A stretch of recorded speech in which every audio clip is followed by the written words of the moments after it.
Hello everyone, स्वागत करती हूँ मैं आपका अपने यूट्यूब चैनल ई स्टोरी पर, जहाँ पर मैं इंग्लिश स्टोरीज लेकर आती हूँ, इंग्लिश रीडिंग प्रैक्टिस कराती हूँ, साथ ही वर्ड मीनिंग बताती हूँ, न्यू न्यू वर्ड्स लेकर आती हूँ जिससे कि आपकी वोकैबुलरी इम्प्रूव हो। साथ ही मैं ट्रांसलेट करके बताती हूँ स्टोरी को हिंदी में, जिससे कि आपको स्टोरी अच्छे से समझ में आए। तो स्टोरी को स्टार्ट करने के पहले स्टोरी के कुछ हार्ड वर्ड्स मैं आपको बताना चाहूँगी, आप नोट कर लीजिए।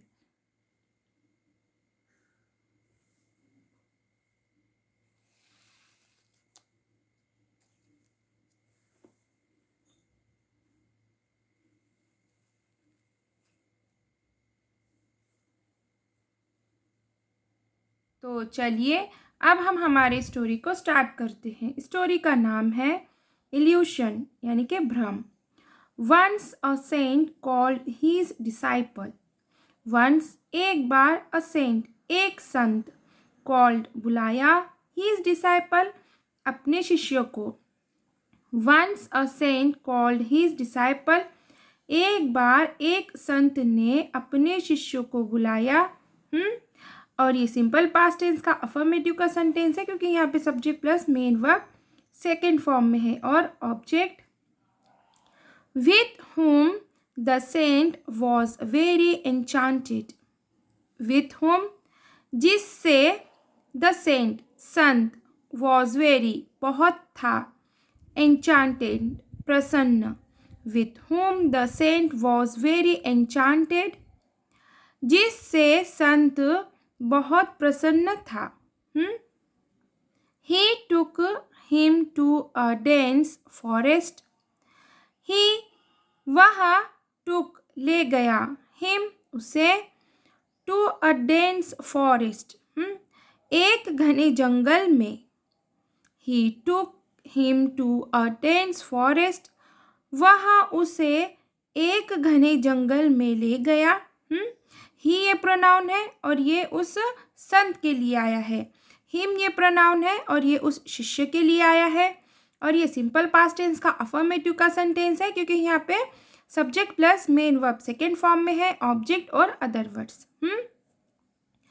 Eight a certain place, at पर, अ सर्टेन निश्चय, प्लेस जगह। एट अ सर्टेन प्लेस एक निश्चय जगह पर। He stopped वह रुका, and said the disciple to dig the ground, and और said कहा the disciple शिष्य को to dig खोदने के लिए, ground यानी कि ज़मीन, and said the disciple to dig the ground और शिष्य को ज़मीन खोदने के लिए कहा। और ये सिंपल पास्ट टेंस का अफर्मेटिव का सेंटेंस है, क्योंकि subject plus main verb second form में है। और ये भी सिंपल पास्ट टेंस का अफर्मेटिव का सेंटेंस है, क्योंकि यहाँ पे मेन वर्ब सेकेंड फॉर्म में है।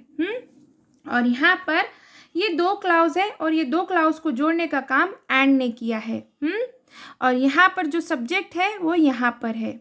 यहाँ का सब्जेक्ट यहाँ पर है। अगर यहाँ पर सब्जेक्ट होता तो ही होता, मतलब कि उसने कहा।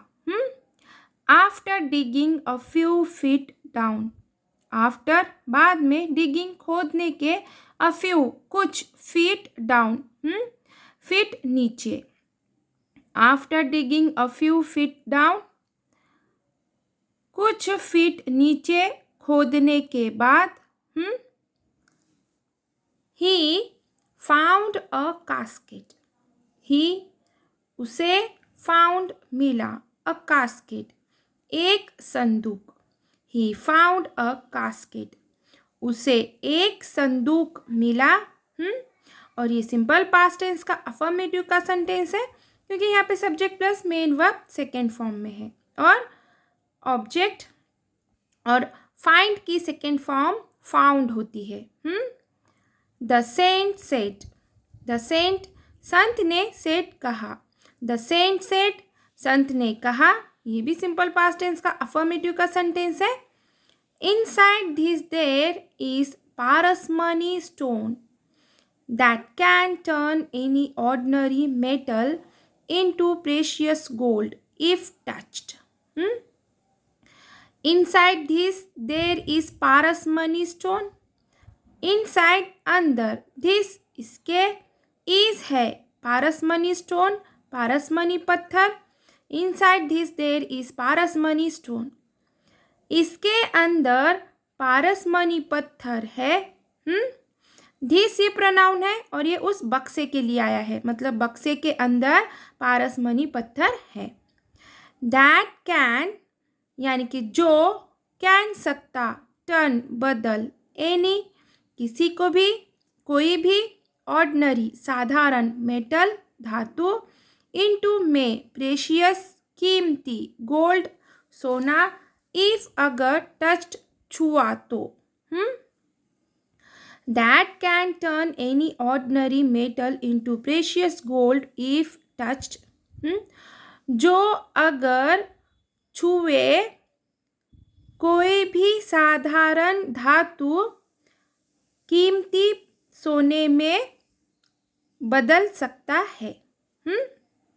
और दैट यहाँ पर ये क्या है, रिलेटिव प्रोनाउन है और ये चीज़ों के लिए आता है. और ये किसके लिए आया है, पत्थर के लिए आया है.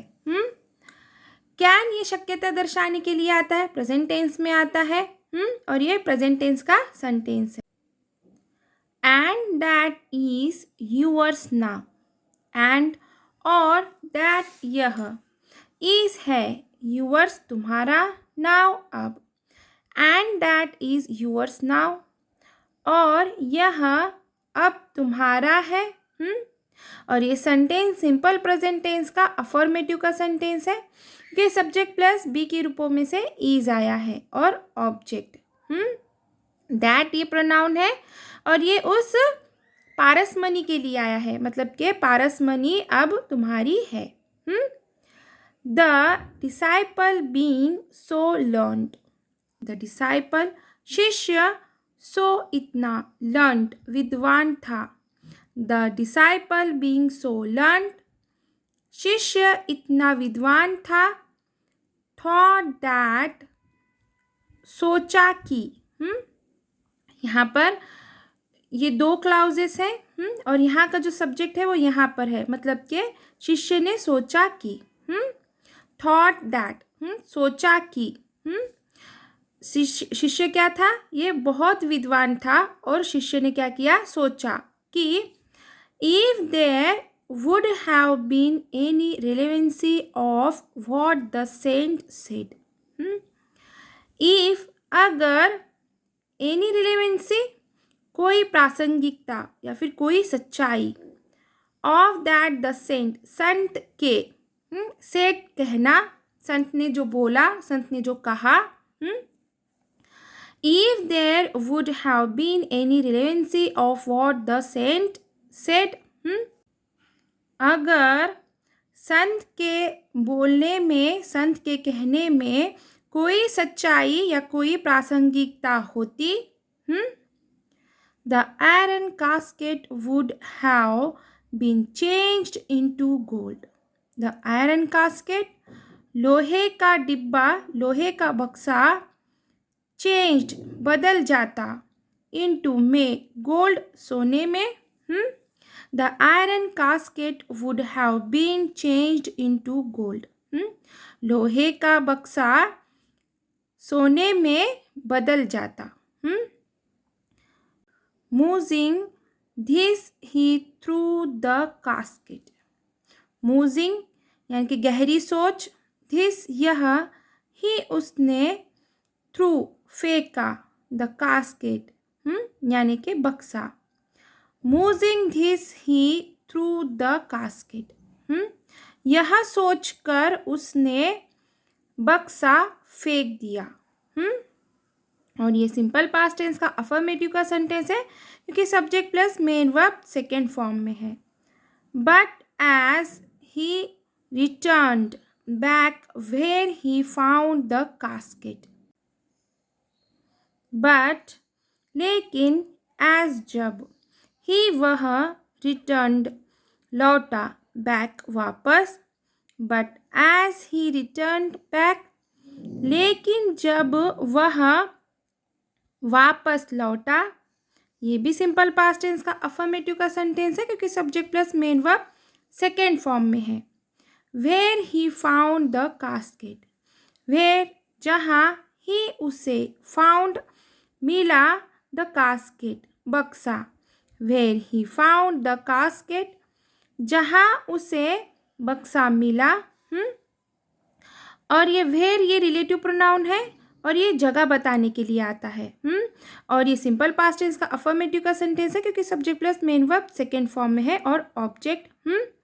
यहाँ पर ये बताया गया है कि वो शिष्य जब वापस लौटा, और वो कहाँ पर लौटा, जहाँ पर उसे वो बक्सा मिला था उस जगह पर वो वापस लौटा।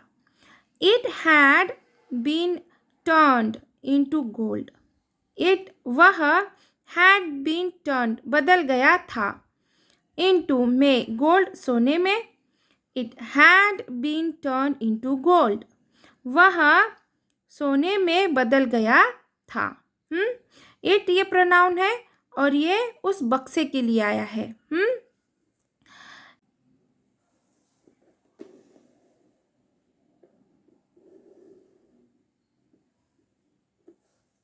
It was coated with cloth inside. It वह, coated परत, कोई चीज़ के ऊपर परत होना या फिर वो कोई चीज़ किसी से लपटी हुई होना। क्लोथ यानी कि कपड़ा, इनसाइड यानी कि अंदर। It was coated with cloth inside, वह कपड़े के अंदर लपटा हुआ था। और ये सेंटेंस सिंपल पास्ट टेंस का पैसिव का सेंटेंस है क्योंकि यहाँ पे सब्जेक्ट प्लस बी के रूपों में से वॉज आया है और मेन वर्ब की थर्ड फॉर्म है।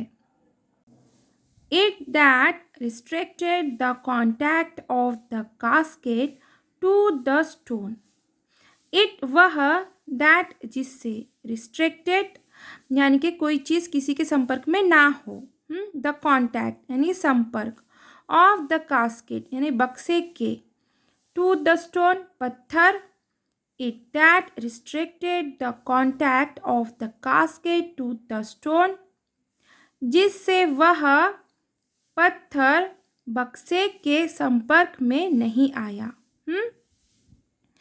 Regretting his deed, he started searching for the stone.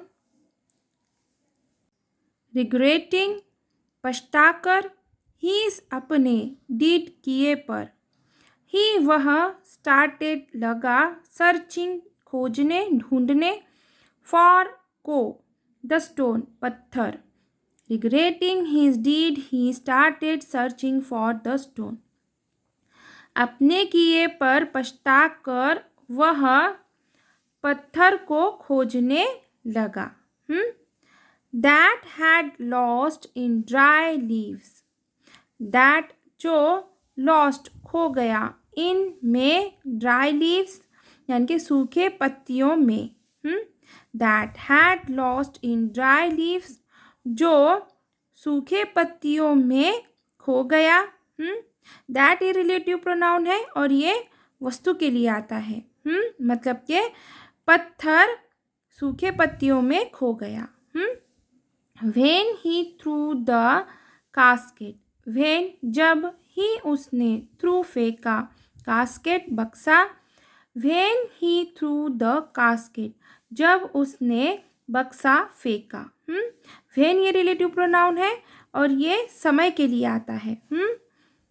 He wore a gloomy face. He उसने, gloomy face यानी कि उदासी भरा चेहरा डाला, वर डाला, वर आता है पहनने के लिए, मतलब कि उसका उदासी वाला चेहरा हो गया ना, मतलब उसने पहन लिया टाइप का हो गया ये, मतलब कि डाला। He wore a gloomy face. उसने उदासी भरा चेहरा डाला। अब देखेंगे हम moral of the story. Crying over spilt milk is futile. Crying रोना, over spilt यानी कि गिरे हुए, milk दूध, is है futile व्यर्थ। Crying over spilt milk is futile. गिरे हुए दूध पर रोना व्यर्थ है।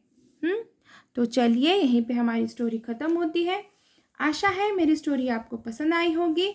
अगर मेरी स्टोरी आपको पसंद आई है तो प्लीज़ इसे हाइप ज़रूर कीजिए, शेयर कीजिए, कमेंट कीजिए। प्लीज़ न्यू है चैनल पर तो सब्सक्राइब ज़रूर कीजिए। Thank you for watching.